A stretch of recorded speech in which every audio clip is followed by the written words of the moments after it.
right, good evening. This is Keystone Heights Planning and Zoning. I do call this meeting to order. Cindy, please lead us. Sure. Y'all join me with a word of prayer real quick. Dear Lord, we just thank you for a chance to come together as a group, Lord, to discuss issues that significantly affect this city. Lord, I just ask and pray that you give this committee the right thoughts, words, questions to make sure that we're steering this city in the direction that you would have us lead. Lord, we ask that you bless this evening and just thank you for everything you've shown for us. It's in Jesus' name we pray. Amen. Somebody stand for the Pledge of Allegiance, please. Pledge allegiance to the flag of the United States of America and to the republic for which it stands, one nation, under God, indivisible, with liberty and justice for all. Play ball.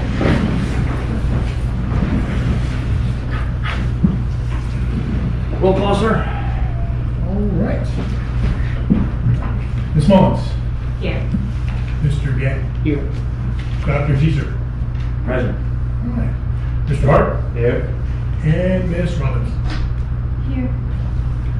You have a point, sir. Thank you. And I apologize, Dr. Robbins. That's okay. We're very informal here, Mr. Alrighty, I am seeking a motion for the approval of minutes from September 15th, 2025.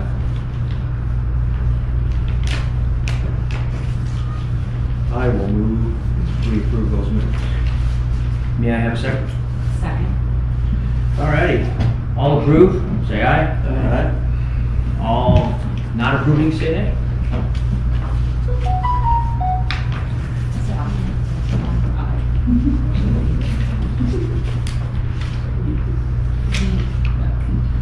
So I will go ahead and introduce the agenda item for today. We have a public hearings for the future land use map amendment and the rezoning of the property located at 200 Northeast Commercial Circle. At this moment, I ask the staff for a report and recommendation, please.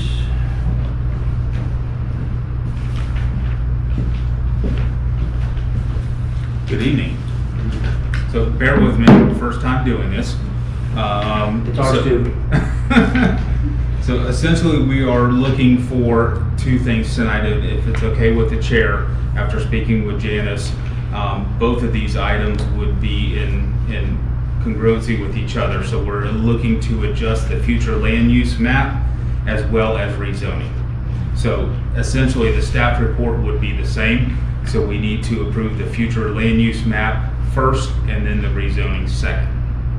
If that's the will of the... If that's the will of the committee. Okay, so I'm going to go ahead and read the description of what the work we're trying to do. So the property is composed of one parcel totaling 2.47 acres. I'm sorry, I should have given the property address first. So the property address is 200 Northeast Commercial Circle, which is adjacent to the post office on Commercial Circle. So the property is composed of one parcel totaling 2.47 acres. Property is located on Northeast Commercial Circle between North Lawrence Boulevard and Commercial Circle Drive. The site is developed and contains two vacant buildings, two utility buildings, and a large canopy structure located on it. One building is a large one-story building of approximately 13,269 square feet. The other building is a garage of approximately 3,700 square feet. One utility building is 240 square feet and the other is 60 square feet. And the canopy structure is approximately 14,892 square feet. The surrounding uses to the northeast are commercial and light industrial warehouse.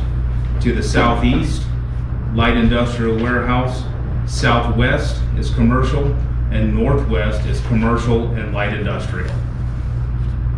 The applicant has submitted an application to amend the future land use map from commercial to light industrial to allow owner to redevelop the site and the existing structures on the site for a business that is being relocated to Keystone Heights, that the light industrial future land use map designation is required. The description of the the description of the light industrial future land use map category is contained in the comprehensive plan policy LU 1.4-1 section D. So the One second, please. Yes, sir. LU what again? Sorry, LU 1.4.1 subsection D. Thank It's you. in paragraph 6 of the report. Sorry, I don't have that one, but I can look it up, that's why I asked. Thank you. So for the comprehensive, the light industrial classification is warehouse, indoor storage, auto repair and processing, packaging and fabricating within an enclosed building. The specific use and intensity appropriate in a particular light industrial area varies as a function of the availability of public services and access and compatibility with surrounding uses shown on the future land use map. Minimum floor area ratio is 0.30. Section 7, rezoning.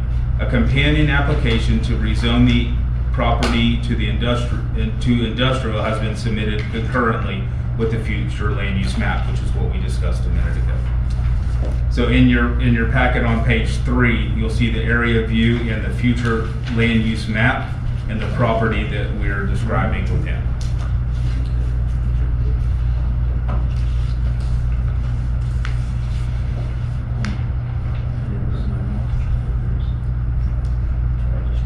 Do you guys have this information? I think we do. Okay. Again, I've never done this before, so I don't know if I'm going too fast or I need to slow down. Doing great. I'll let you know if there's. Okay, so keep going. Okay. Yes, sir, keep going.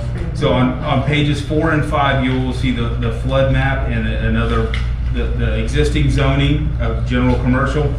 You will see the flood map on page 4. Both of those are on page 4. The existing zoning and the flood map included in there. Section 8 on the report, consistency with comprehensive plan policies. The proposed future land use amendment is consistent with the goals, objectives, policies of the Keystone Heights Comprehensive Plan.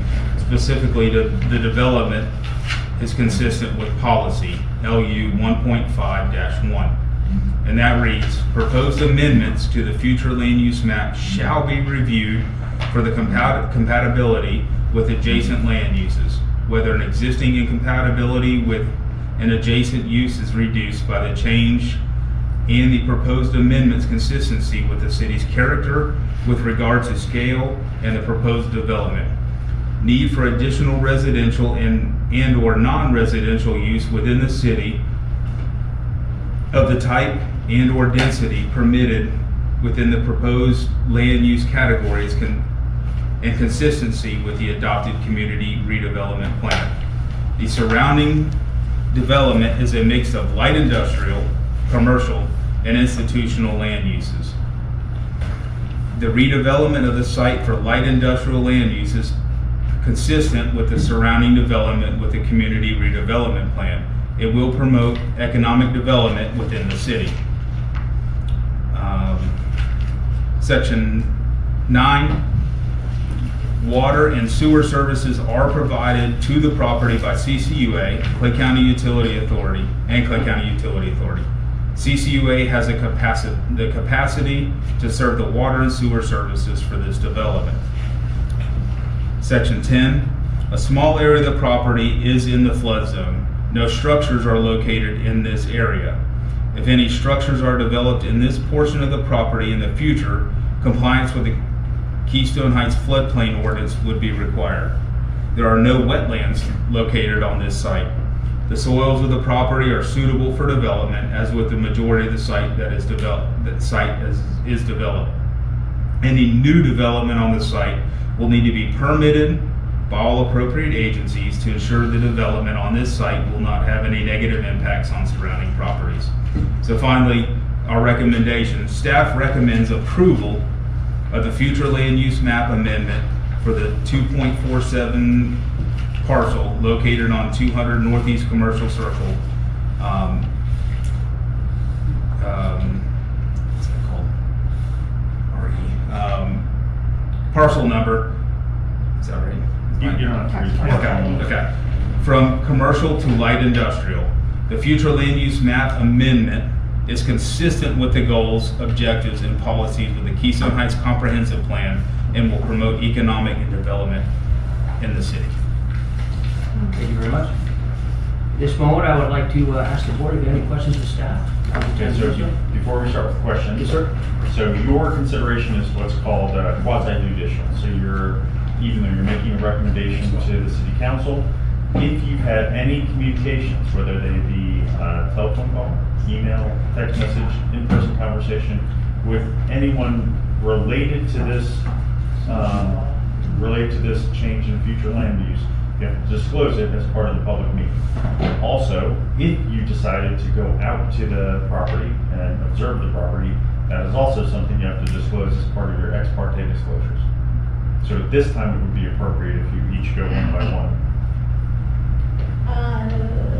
Geraldine Robbins, I have had no communication according to the list that you just provided. I have not been to the property specifically for this purpose. I've driven by it and in the course of my business.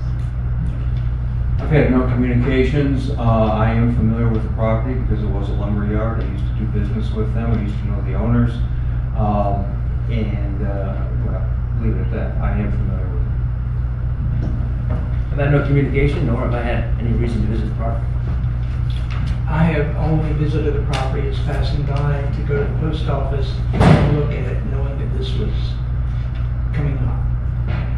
Same, I haven't communicated with anyone, but of course I do drive by because it's near where I live, so. Now, if there's any discussion. I have none for staff. I have some, but Would you begin, because you have more experience than I, and then I'll see if I have additional questions or if you cover my well, questions. as council has pointed out, this is quasi-judicial, and I think it's important that we build a record. I have some concerns about the record, but maybe they can be clarified. The first concern is having to do with whether or not this is consistent with the overall view of what we want the community to look like. My view is that the community is going to be primarily a tourist destination, a small town. I think that's the attractiveness of the community. And to introduce anything other than light stores and things that don't involve doing commercial things like this is not consistent. So that's my view. There is a legal test that has to be met, and I'll just introduce into the record. It's a case, State X-Rail Office Realty versus Erringer, 46 South Southern 2nd 601. This is an old case, 1950. But it does state what the law is, and that has to be in the best interest and fair to the property owners and to the owners of the adjoining properties, and that the conclusions that reach have to be such that it's not considered to be a spot zoning. Now, the conclusions that have been read into the record, and I think they're fair, I don't see enough in the record from my standpoint to see the factual basis for the conclusions. It's just a bunch of, in legal parlance, it would be a statement of fact, conclusions of law, judgment. I don't see enough facts to support this. I'm not necessarily against development, but I just think we need to build a little bit more substantial record than what we have here. The conclusions of staff are very well set out. I kind of disagree with the surrounding land uses. I have driven by the property. The surrounding land uses are actually not of an industrial nature in my view. I think they're more of a commercial nature. The current zoning map has all commercial properties next to it, not industrial. Our own ordinance requires, as I read it, this is section 17-104, which has been noted, that the property has to provide access to major transportation facilities, which is defined as road and I would read it, and or rail, without any intervening zoning districts. We have intervening zoning districts between this property and the highways. I'm also concerned about the rights of the property owner, because this basically will be across the street from one of the entrances, as I understand, to the 50-acre parcel that's north of Commercial Circle. So I think this is probably a glaring example of spot zoning. I don't have trouble with it. I would like to be convinced otherwise, because I don't want to see progress stifled. But on the other hand, I don't think this complies with what we should be doing.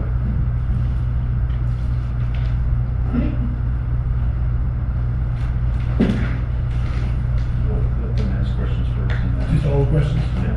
So is there other discussion or questions? And if not, the applicants here who may be able to answer kind of some of the concerns raised by the I have some questions, and something that I noted on page 6 and 6 of the rezoning, so I may be getting ahead of us. You're getting a little ahead of us, so let's look at when you have every piece of property has a future land use designation, and then it also has the zoning.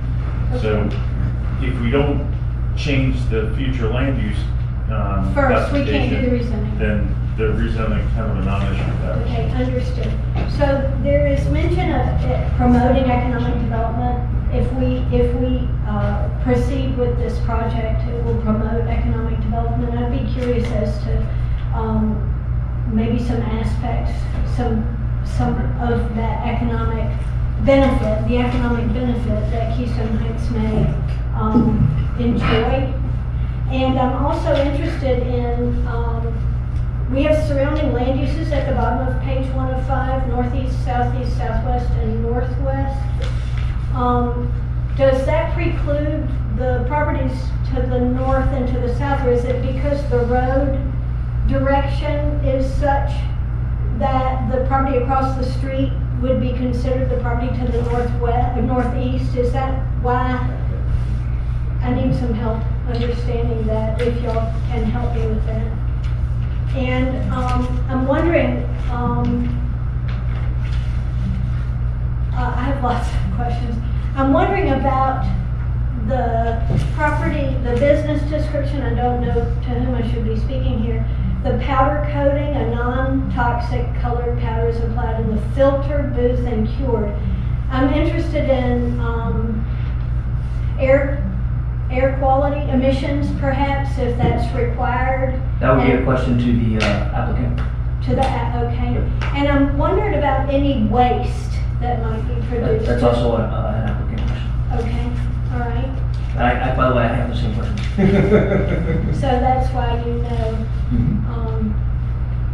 And then I find perhaps a slippage in the wording where we're calling, sometimes we call it industrial and sometimes we call it light industrial. I think we need to, You're correct on that classification, just like sometimes we say commercial and it's commercial or commercial general as an actual future land use category. so that doesn't have to be consistent within in the documents, that it's called one or the other. It's okay that it be called both. I'm asking questions just because I'm the new kid on the block here. So I believe one, general commercial is the zoning. So when we talk about light industrial, I think you're talking about zoning. When you talk about the future land use, I believe the future land use is commercial Industrial. and then industrial. So they're similar sounding words, but they have different meanings, oddly enough.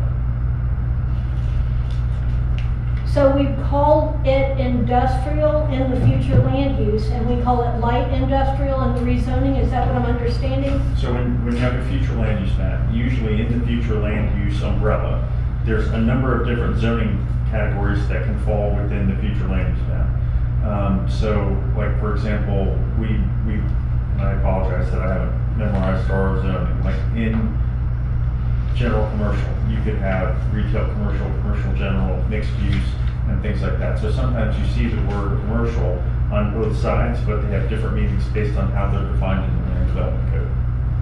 And I'm talking about industrial and light industrial, and I'm hearing a commercial example. Is it an analogy that I should be following?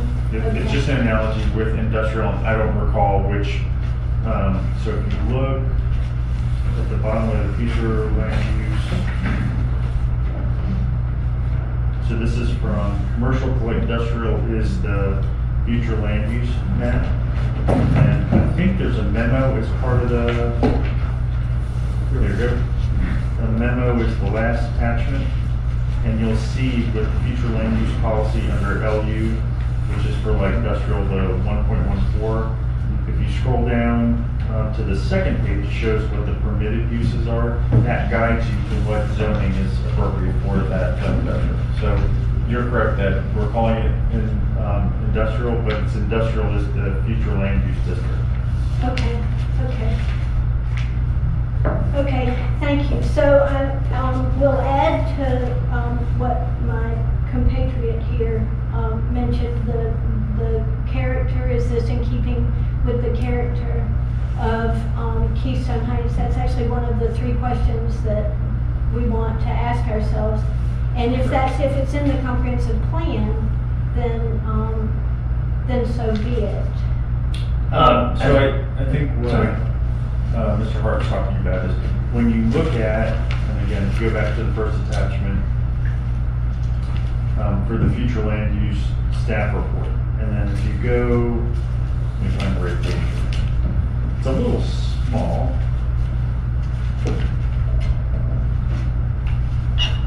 But if you look on page 3 of 5, Yes. on the bottom of the page, you can see the future land use map, and you can see like there's I look at it like a beige. There's beige all kind of on the outside. So if you look at the legend, that's the historic future land use category. Then when you move down, you see the red. So the red is what is currently commercial. So what Mr. Hart's trying to explain is if you change the 1 square, which is the parcel that you're considering today, it would turn into, where's industrial? Industrial leaf blue. So if you change it blue, you have to look at where else do I see blue. That's what Mr. Hart's talking about as far as consistency around it. So what he's trying to say is, aside from the fact that it's called the commercial boulevard, this was at one point where the vision was for the city to have commercial development. So when you look around, you would, if this change goes through and is approved by the city council, you would then see blue surrounded by red, and that's the concern that Mr. Hart was expressing. Exactly, which is the question that I was asking also. And So I would, the issue is compatibility and. Right, I would play careful with the words. Instead of saying character, it's the legal term more is compatibility with the surrounding area. And if we have a reasoned decision one way or the other, we will get the nod under the fairly debatable rule. However, with a paucity of facts, that's why I'm uncomfortable. I want this to be fleshed out a little bit more. All right, I think the applicant can talk. And Yeah. the land use policy 1.5.1, which occurs up on section number, the first section number 8 on page 5 of 5, mentions consistency with the city's character. Yes. Okay. So we're asking about waste, we're asking about specific benefit to Keystone Heights, and consistency with the comprehensive plan, and what was the wording that you suggested that I used, not character, but, It's compatibility with the surrounding area. So thank you. when you talk about benefit, it helps, again, go to that memo, and it talks about what can occur within a particular Right. land use and zoning classification. So when you're considering these things, and everybody keep in mind, don't stress out too much about this, because this is something that's gonna, actually, you're making a recommendation to the city council, you don't make the final call. But when you're considering these things, think of it, when you think of future land use, you're thinking of the vision. Where do you want to see the county grow in certain types of property? But by ordinance, we are the planning agency, so I think we have a more than just sort of a rubber stamped. Oh, absolutely. Rule. Yeah. I don't think that our attorney was suggesting. No, I. Okay, other discussion or questions? Do you have anything on that in the table? The applicant, what is his business? You can ask him all these things. We will ask, we will bring the applicant up here momentarily. Okay. We have Okay. questions, this is the questions for the staff. Okay. Okay. May I have the floor again for a minute? Yes, sir. The thing that bothers, one of the things that bothers me is the public benefit. That's one of the tests. We have to have a public benefit, not only a benefit to the property owner, but to the general public. What is the public benefit of having this type of business and this type of zoning in this locale as sort of an island? What is the benefit to all of us in the city? That's my question, and I'd like to have that addressed. And I think those are all good questions. I mean, keep in mind, sometimes you also want to consider not just what this applicant may be doing, but all of the other potentials, because one day, if the property owner sells the property, then whatever it's called permitted by right, whatever uses are permitted by right, could come in without ever coming back to the planning and zoning board. And I think we also have to consider the rights of adjacent property owners, for example, the 50 acres across the road. Is this going to have an effect on the development of that property? That's still up in the air. I don't know. That's where I need some guidance. Okay. Other questions? I have Maybe this. I have none for city staff. We can have the applicant come up. Sure. Did we want to give Janice Fleet an opportunity to address any of those questions that have popped up from her perspective before we bring it down? Either Janice or Mr. Mitchell. Hey Janice, do you want to make any comments now, or you want to wait till after Mr. Mitchell gives his comments? Let me bring her up real quick. I don't think she hears us. Janice, are you there? Can you hear us? Why don't we start with Mr. Mitchell? Yep, we'll go with Mr. Mitchell. Yeah, come up to the. Microsoft Teams meeting here. Can you hear me? There we Now we go. can hear you. Now we got you. Yes, Can you sir. hear me? Oh, yeah. Can you hear us? Can you hear me? Yes, yes we can.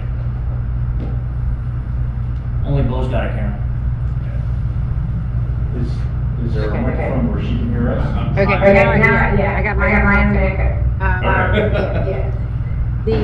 I think the public benefit that I saw was that you're taking an existing vacant building and redevelopment, and we went back and forth with whether or not Mr. Mitchell needed to rezone it, but we felt that it would be more appropriate to get light industrial. And that's the range. Unfortunately, our zoning, because we're going to be dealing with this before, we don't have two zoning districts, but since the land use is the umbrella, he will have to comply with the land use if there were opportunities in zoning beyond what maybe the land use would allow. Okay, Mr. Mitchell, you want to come up? Sure. Could I ask, you've already qualified as an expert, so we can rely on what you say, obviously. But I'm still uncomfortable with the public benefit aspect of this. Perhaps you can flesh that out a bit?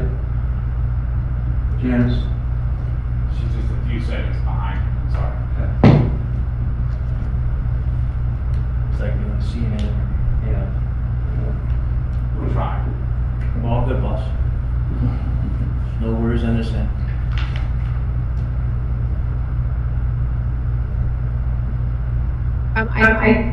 My thought was, I think the benefit that I saw was that you're taking a vacant property and redeveloping it. But of course, you get the same result if you had a grocery store, some other type of use, correct?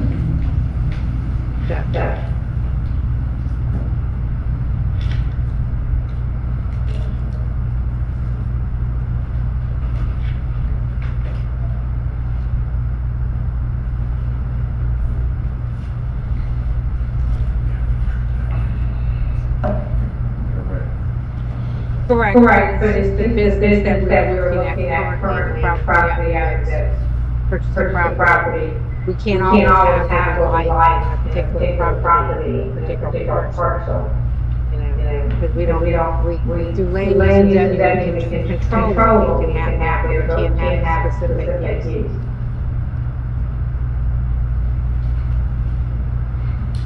And that's a finding you'll I make. think that's, okay. I won't comment on the answer. Thank you. Okay. All right, Mr. Mitchell. Good evening. My name is Bob Mitchell. Thank you for having me here today. Going to your point, I appreciate the first thing you said, keeping the character of the county. I'm from McClenny, so I understand small town and all that. With regards to the what it's going to bring to the community, initially I had bought the property because I do commercial investment real estate. Also, I try to. I don't call myself that much of an investor. I only do one property at a time. And because of the scale and the size of the building, it was very difficult to do anything like a grocery store, because short of a Tractor Supply or something that would be an ideal tenant, with the True Value not being there and Ace Hardware being there and basically having that segment locked up, it was very limited. I tried for over a year to try to get somebody to go in there, and it just, that much space in the community would be very difficult to lease to anybody on a commercial retail type of thing. You know, even the local smoke shops that are popping up everywhere now, there's just too much building for that. And so I have I do air conditioning components and parts in Jacksonville, and I've been there since 2003. And after a while, we just decided it would be best just for us to move our business here, because, you know, I'm familiar with Keystone. I have employees that live in Newburgh. And one of the other benefits we'd be bringing would be, we employ typically between 10 and 15 employees that I'm quite certainly a few of our key employees are going to travel with me from Jacksonville to Keystone. So I'm going to have to hire from the community to come in and work. To your point about the powder coating, I can give you some more information on that. We've been doing it. It's a powder that's just put on with an electric charge and is baked in an oven. It's non-toxic. There's a waste for it is non-toxic. We've got a filtration booth, and it's fairly small too. It's only 10 foot by 10 foot. And it's a really clean operation. As far as waste, the only waste we would have would be just the same waste that maybe the Dollar General or something have, like excess cardboard. You know, we have our trash container is like a 2-yard, you know, something very small. Yeah, I mean, we thought that we could come out here and the vacant building just sitting there is, you know, we keep it up. I mean, it's not an eyesore, but it certainly would be more advantageous to the community to have something functioning out of it. I don't think it will impact the 50 acres across the way. We don't have a lot of retail as far as walk-in traffic and just community, you know, walking up buying, because a lot of the stuff we sell is wholesale.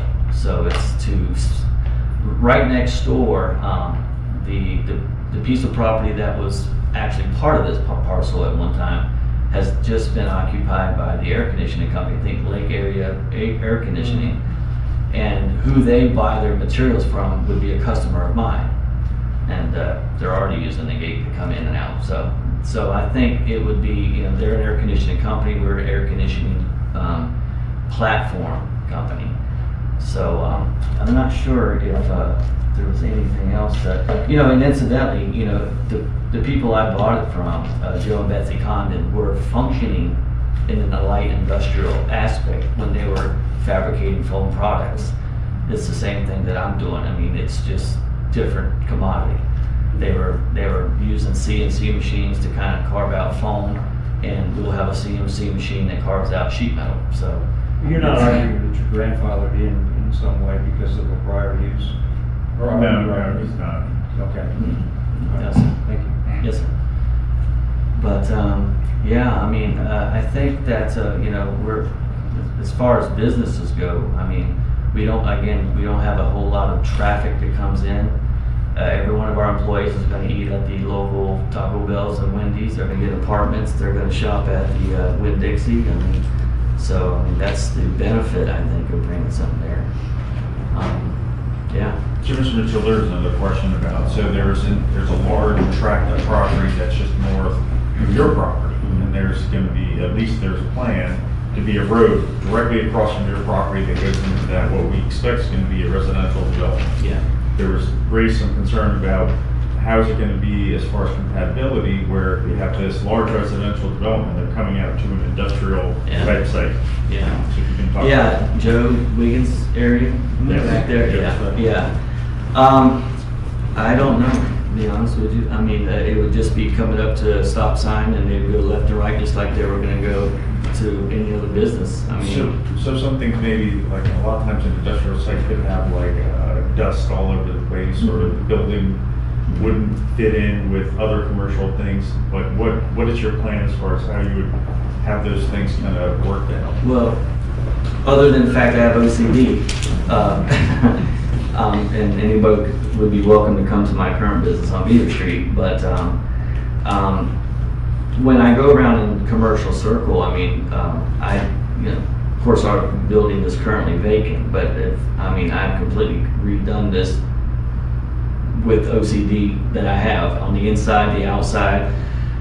We don't even, we try not to let anything overgrow.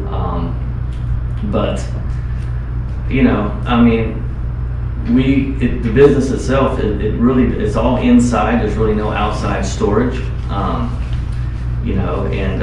The intent was to take the big 15,000 square foot canopy, the old lumber storage area, and we have, I've been talking to Patricia with Capital City and Alden White, who's a commercial contractor, what it would take to enclose that, to make everything enclosed. So, there would be really nothing outside short of some vehicles. And then this particular property has 70, I think, curb parking spots, and we have 15 people. So, as it is now, I think the DMV or something's opened up across the way. We've already extended, they're welcome to park across where we're at,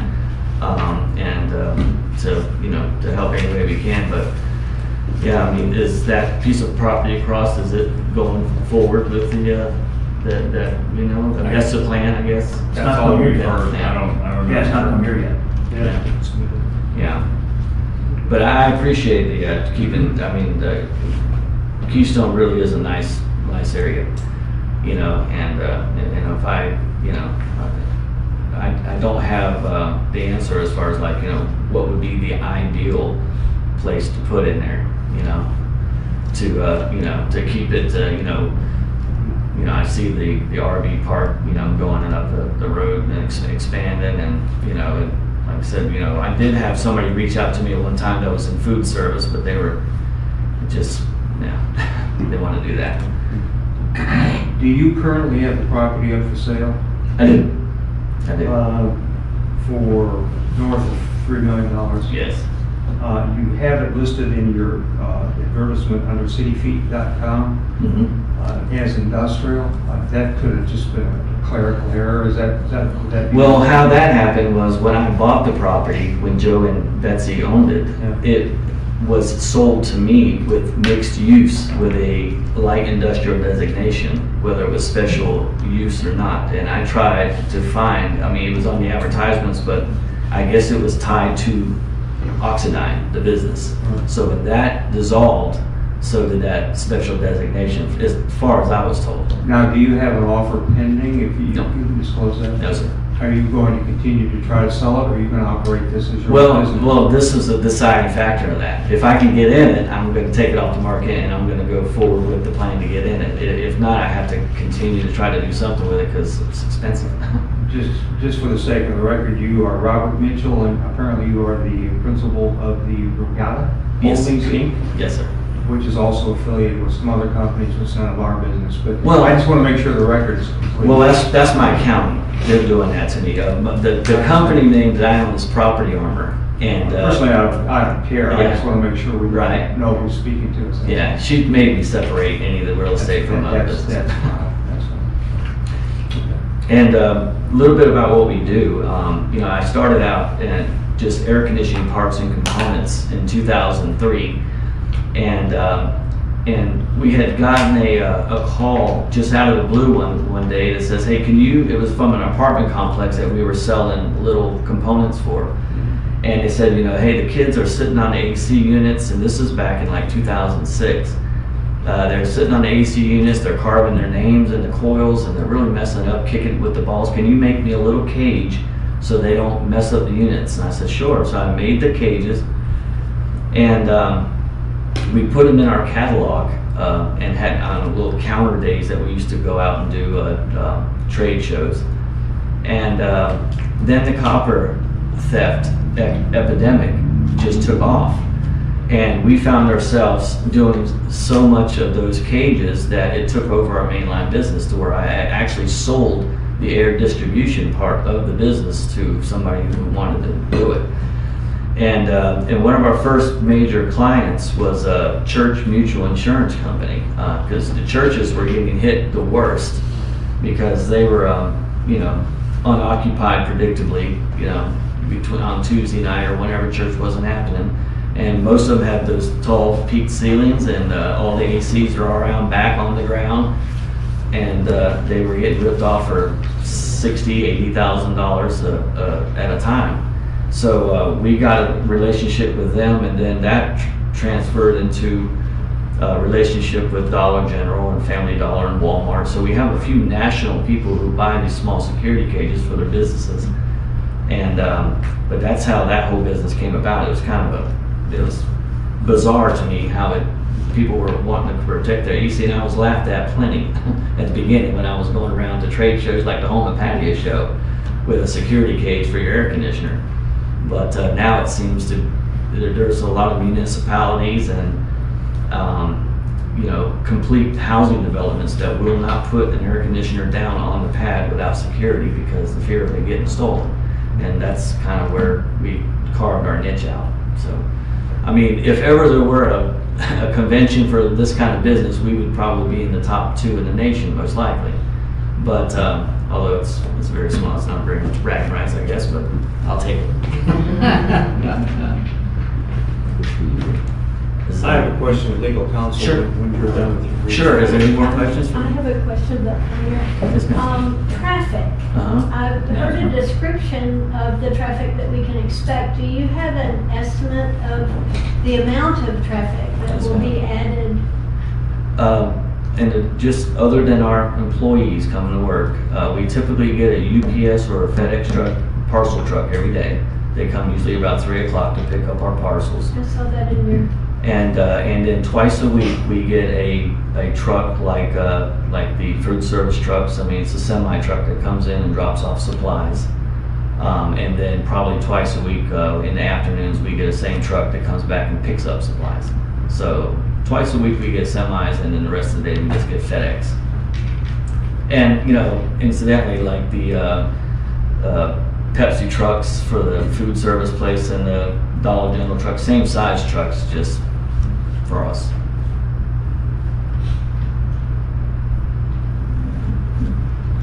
Anything? Did you have any? No? Okay. Thank you very much for hearing me. And, thank you. Oh, you're okay. Yes, I'm last. I do that on principle. Okay. So you don't expect to handle any refrigerant at all, correct? No. Okay, thank you very much. Your welding process, what do you use? We're MIG welders. MIG, okay. Only MIG welders. So your inert gas is part of your MIG machine? Yes. Do you have a process for preventing spillage of the inert gas? It is heavier than air. If it goes somewhere, what is your process of containing it if there's a leak in a bottle? I know that is a worst case scenario, but I've been in industrial environments long enough to know what happens on occasion. What was the remedy for what you described? Usually it is not filtration, it is ventilation outside. Yeah. That dilution is the solution to pollution, unfortunately. Right. But we have a responsibility to our local environment to obviously prevent that as much as possible. Right. Now that also said, since it is an enclosed space, if you do have an issue, it represents something that OSHA would have to get involved. And we take our citizens very seriously, and I know you do because they're your employees, Yeah, but yes. these are our neighbors. Yes, yeah, and it would be mine as well. We have to deal with OSHA a lot. Yes, sir. And right now, all the welding is done. That building that we're going to convert is going to have the ventilation, the fans, like some 4x4 fans on the side. Most of it's not for the leaking gas, it's for just if anything comes Gone off. through the process. It's not for the leaking gas, it's for what? Well, leaking gas is not something, there's no way you can tell. It's just for the welding, just the gas that comes from the Okay, welding. thank you. And then we also have small robotic welders that we're gonna put in place for small parts. And they have monitors. I'm not sure if they have any kind of gas monitor on them. But, I've never been faced with that, where you have to, because it's invisible. You don't see it's leaking unless you see the gauge go from And high to low. And that is usually the first indication, and I've been on a few investigations. Of course, this is a shipyard environment, which is heavy industrial. However, you still use the same inert gas, and the same inert gas comes on cylinders, and the cylinders come on a truck, and they all get stored upright, and they go into a corner, and they get strapped to the corner, so they stay upright. You've been to our shop. Say again? You've been to our shop. You just described it exactly. I'm pretty good at what I do. But no, Yeah. So we keep the empty tanks separate from the full tanks, and we use Air Gas, which is a company right down the road from us. Very familiar with that. And we would implement anything that would help out. But usually, if there's a leaking thing, it's the valve. That is outside of our jurisdiction. I am just voicing a concern and a responsibility to our local environment. Not that I am an environmentalist, but I do live here, and I have friends that live here. Sure. And it's very important to me that we have a very safe environment. I just found out that there might be a development going across, so that would be important to me as well. Gotcha. And then you had stated there may or may not be any hazardous material associated with your processes at all. That's good news. Yeah, we don't use any paints or any gasoline or anything that's flammable. The powder coating process, going back to OSHA, especially since it's a fairly new process, Very new. And I've had to dig in and have some of their manufacturers reps come in and explain to some of the inspectors that walk through, because they expect us to have the same areas of containment for rags and stuff that you'd have for a paint shop, and so we don't have any of that, No. we don't need that. Powder coating, I'm also familiar with. Yeah. I happen to like it. Yeah, it's nice. It's a lot better than paint. It's very nice, it's very durable, Yeah. and I wasn't worried about that. I was worried about the welding operations and its byproducts that happen when you heat metal Yeah. and the inert gas, because you have to ensure there's no oxygen and oxidation at the point of the heat contact. Well, we are, it all matters as far as, when you strike an arc it is, but we do welding, but it's not like 50% of our business is buy and resell. And so, in the grand scheme, we're not like a heavy industrial, like you said, a shipyard where you're just having guys with their helmets down all day long, and big heavy equipment and molten metal or any of that stuff. We're not in any of that. We're a small fry compared to that. And so your energy consumption is commensurate to what the building may or may not have had in the past? I would think, yes. I think it would fall in line with what was there before. Our current bill, where we're at now, is more reasonable than I want to raise questions about, because I don't want anything to happen to it. But yeah, and plus this building has you may or may not know, has the solar panels on it. I didn't know. Yeah, the half of the roof. I'm not sure how it's measured, but half the roof. If there's an aerial shot of the property, you'll see it on the main building. I'm not sure how much it saves or anything, but it's there and it was put in, and I know it's expensive, and I'm still paying for it. I don't have anything. Have you had any blowback or any questions from any of the neighboring property owners? No, I haven't had anything. Like I said, because it was for sale for the longest time, and most of the people I would talk to was just inquiring about what I was going to do with it, and I would always say, well, I'm trying to sell it to somebody who could use it for what is the designation that's assigned to it. But if I have to come here, this is what I do. And For example, you've not had any questions from the property owner that owns the 50 acres more or less. His first name was Joe across the street. No, I know Joe. You know Joe? Yes, sir. Okay. I actually just welded some little stands for him for his Okay. cheese barbecue. And he's not raised any concerns about future use in his property? No, sir. Okay. That's all I have for you. I do have a question of legal counsel or release an observation. Thank you, Mr. Hart. I have another question for you. This conversation prompts questions. No problem. I know that we can't see the future. Yes, ma'am. Is this property more valuable to you zoned, or we're not talking zoning, we're talking land use. If the land use, future land use of this property is industrial versus commercial, and if for whatever reason one doesn't know, your business doesn't come here, have you just increased the value of this property by changing the future land use of this property? I'm curious. I think you increase the range of people who can use it for different things, like a distributor, like say for example, Wayfair, or I mean that's probably way bigger to go in there, but any of these people that just buy and sell just boxes, just move boxes all day long. I think it would open the door to a lot of people, you know, like that. And yeah, I mean, I just think that, you know, the general commercial is limited to, I mean, I know it's got a long list of stuff that can go in there, but a lot of it, you know, is not where you can make anything. You're just having to, like Mr. Hart said, like a grocery store or something.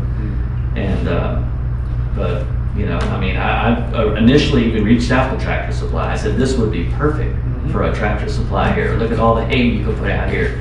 And they say we buy our own buildings, we negotiate our own deals. Get out of here, kid. We don't, you know, one of those things. So it's just, you know. But it would open the door. I mean, industrial. I don't think it increases the value of the land per se. Opportunity for sale. Opportunity for other people to consider, you know, coming here, you know, because, you know, when I was talking to Patricia at the bank, you know, in Green Cove or Clay County, they just put all that money into that building, the economic development for Clay County. And, you know, eventually I think that, you know, sprinkled in with the retail and general commercial is going to have to be some kind of industrial, light industrial, I would say. I mean, heavy industrial, I think still needs to be, you know, probably out in a At the way. shipyards? Yeah, or making airplane parts like they do, I mean, something like that. You don't have a smokestack, is what you're saying? No, sir, no smokestacks. Thank you. Yes, ma'am, thank you.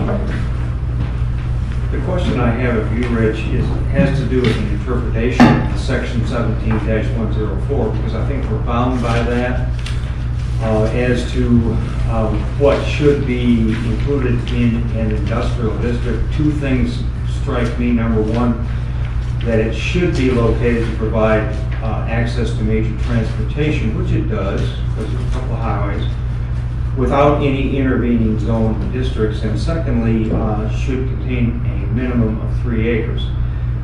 All of that is precluded by the word should. I view that as suggestive and precatory, not binding on us, but I would like your take on whether or not you think the word should be read shall or may. I interpret that as may, but also keep in mind, you're talking about the zoning department. I'm talking about the exact language of the ordinance, whether or not the word should is mandatory on us, or it's just a suggestion. It's permissive, but like I said, Permissive, okay. that's a good part of the zoning, the 17104 is a zoning district, not. Exactly, and that's, I just, because if we would read that literally as shall, I don't think we could approve this. But I would if agree you with think that. it's precatory and suggestive, then that removes that obstacle.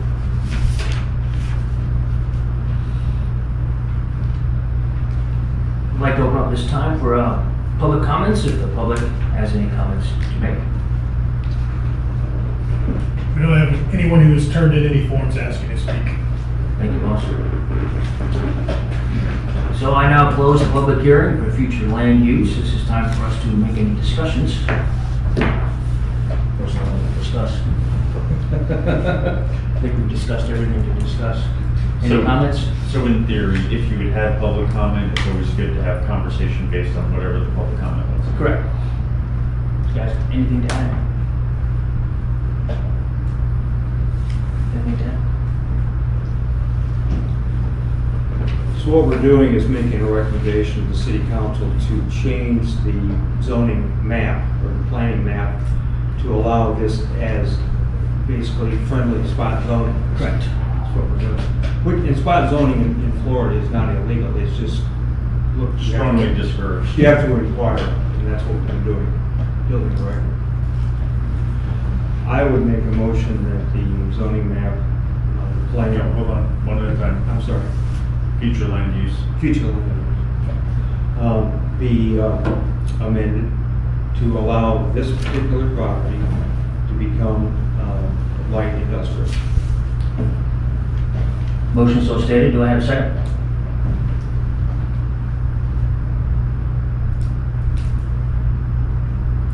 Am I allowed to second it?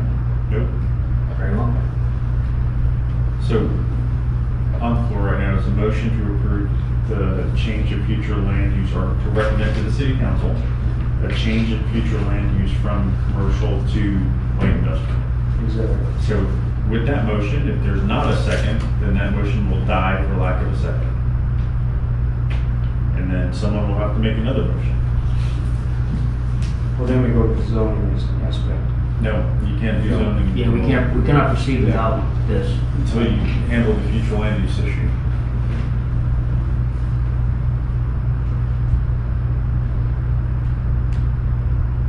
To be quite honest, I have no idea what other motion we could make to, Motion to recommend denial for the change. very well. Those are really your only two motions.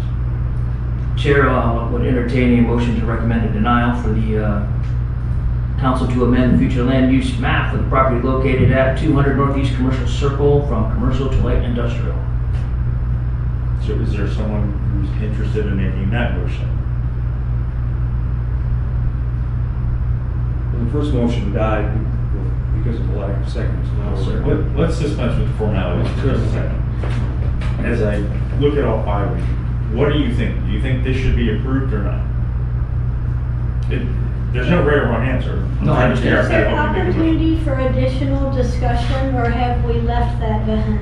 You can always have more discussion. Okay, I've been seeking the economic benefit to Keystone Heights, Florida, and I may have found it in that very last bit of conversation that Robert and I had, which was, we can't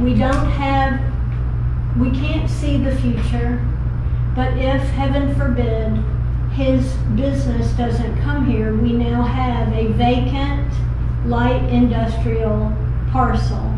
And people may find that more attractive, and it would feed into Janice?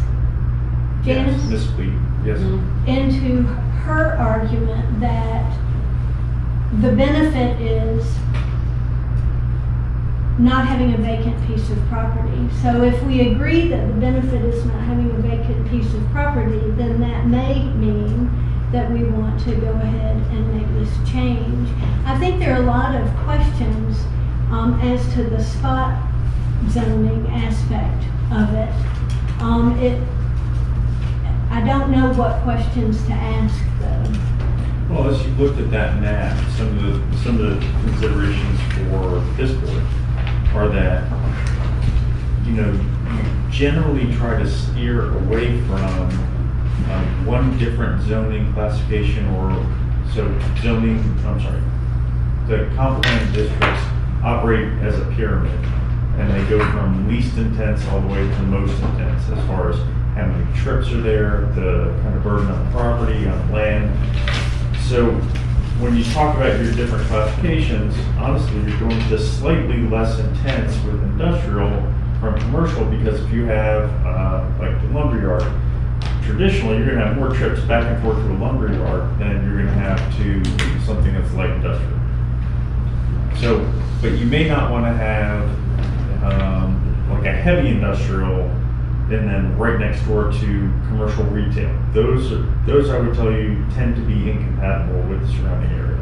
So when you're one classification off, it's a little easier to justify, like, you're seeing a transition between between those. But what Mr. Hart was saying is absolutely true. You still have to consider what's around that particular property. And what has not been brought out is across the street, you have Lamb, which is a food bank. You have other very soft retail, small mom and pop stores. And if you have an industrial, and I certainly believe what I've been told tonight is the intent, but your point is well taken. I think that if the property were to change hands, then whatever the zoning classification allows could go in. It isn't going to be necessarily this business. Let's talk about what some of those look like. So other things that could end up on this property could be a used car lot or auto repair facility. So those are things that Mr. Hart's talking about as far as what else could be on this property. There already is an auto repair. Yes. Just down the road. So. Well, I was satisfied with the applicant's answer. I believe that his processes would be fully contained within the confines of his property to include any and all pollution. And I wouldn't have a hard spot if he were to go in. The perceived need would outweigh the perceived risk. But I am but one body. As far as the public benefit, it's already being taxed as about 1.1 million, which was the sale price back when. You're paying the city roughly $4,000 in ad valorem tax right now, which is. Well, you add those solar panels I was talking about. Well, it's that's what 26,000 you're a year, yeah. that's what you're paying. That's the Well, you're city. paying back the loan on that. Yeah, that's the city portion. So probably half of that. Yeah, that's the city portion Right. of the tax on that particular Yes, property. sir. Yeah. So the city's already benefited by it, even though it's vacant. It's not a burden on the taxpayers.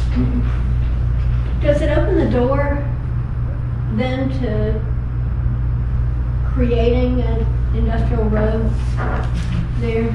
That's a good question. So there's not what's considered precedent, meaning that every application that comes before you, you're required to look at individually. However, for a subsequent applicant, it does create a good argument for you to say that, well, look, but this is what's next door.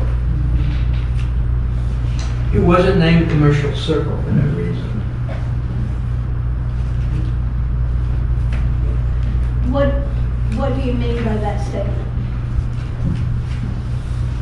The intent was for. The intent was for commercial businesses to It was be. more of a, shops and things like that, is what I always assumed by kind of the intention behind the layout of the city and the naming of that road.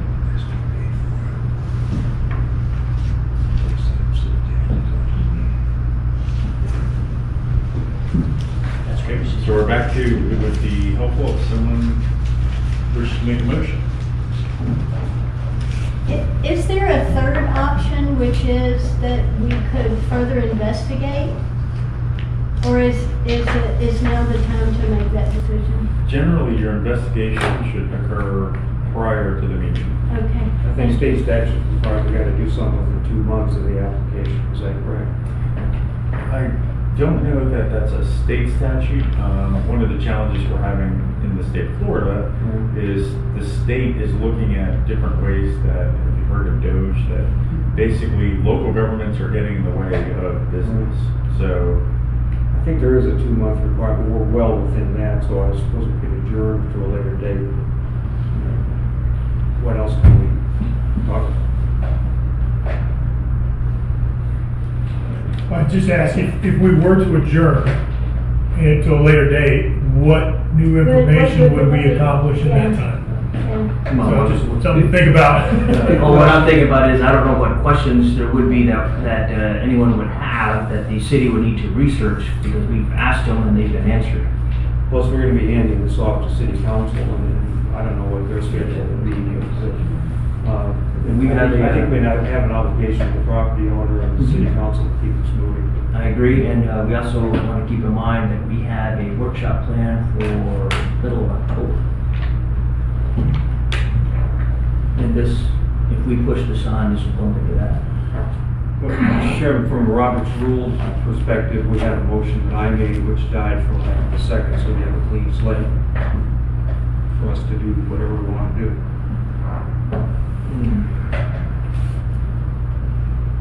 So the chair will entertain a motion for a desire for whatever we want to do. What do you all want to do? Do you want to adjourn, or do you want to seek an investigation? If a motion to adjourn would be made, that takes precedence over any other motion. I think we're mincing words. You're referring to a motion to defer. That'll work. Not adjourn. No. You're correct, that a motion to adjourn. I was just trying to listen to. But again, I would know what more information we would. Well, I will retract my motion to approve, and I will make a new motion to disapprove the application because it would result in the spot zoning characteristic of this property. So that's motion to specific. recommend denial. And that's my motion, to recommend denial. Recommend denial based on spot. Spot zoning essentially incompatibility with the surrounding area was, I heard. Three-pronged test, doesn't do it. So I have a motion to recommend denial of the aforementioned property based on spot zoning. Do I have a second? I'll second. We do have a second. So we are going to approve the denial. All who approve the denial say aye. Aye. Thank you. We have a 4-1. I was going to vote no. Okay. So the motion to recommend denial passes now. At this point, you've already heard everything related to zoning. Because you're making a recommendation, it would be useful to have a recommendation related to the change in zoning application. So again, Mr. Chair, we would have to reopen for any public comment. So public comment for rezoning, right? Yes. Basically next down on my list. Okay, so I open the for public hearing on the rezoning of the said property, 200 Northeast Commercial Circle.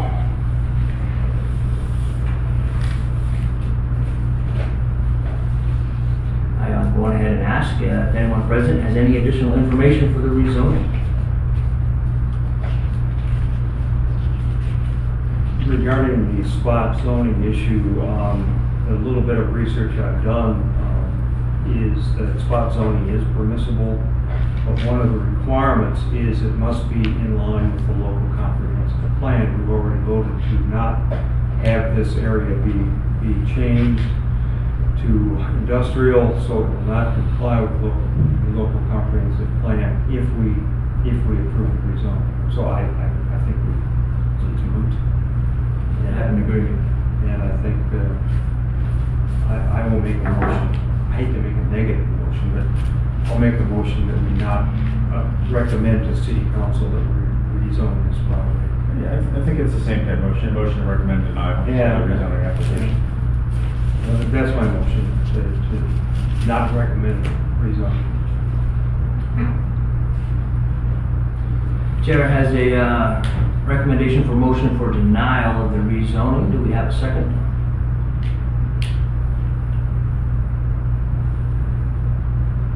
I guess you'd like it yourself. Somebody has to make a second. I did it before, so somebody else has to do it. Excuse me? So you have experience. No, I have experience. That's what I heard. There you get experience. I don't want that, no.